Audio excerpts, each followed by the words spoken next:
Hi everyone! In today's tutorial, we're going to walk through how segments work and how you can use them to organize your contacts more effectively.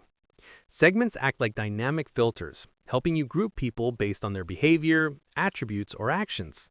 This not only keeps your contact database clean, but also helps you personalize the experience each contact gets.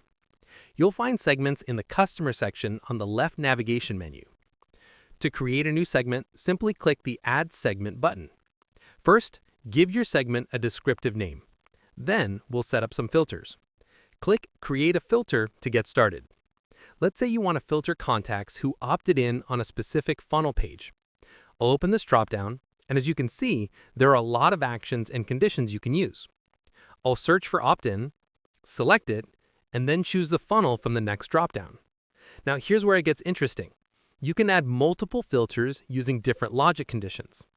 If you choose AND, contacts must meet all conditions to be included in the segment. But if you select OR, contacts only need to meet one of the conditions. For this example, I'll keep it simple with just one condition and click Create Segment. Managing your segments is straightforward.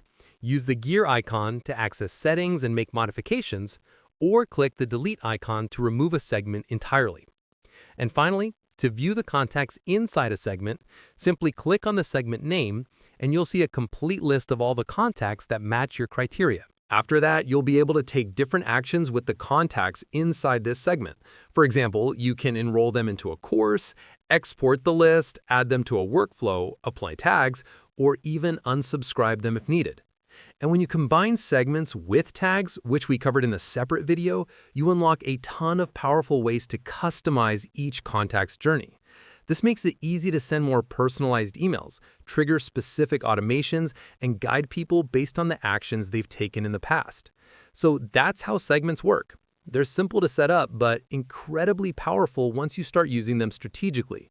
If you found this helpful, feel free to like the video, drop a question in the comments, or check out the next tutorial where we go deeper into building smarter customer journeys. Thanks for watching, and I'll see you in the next one.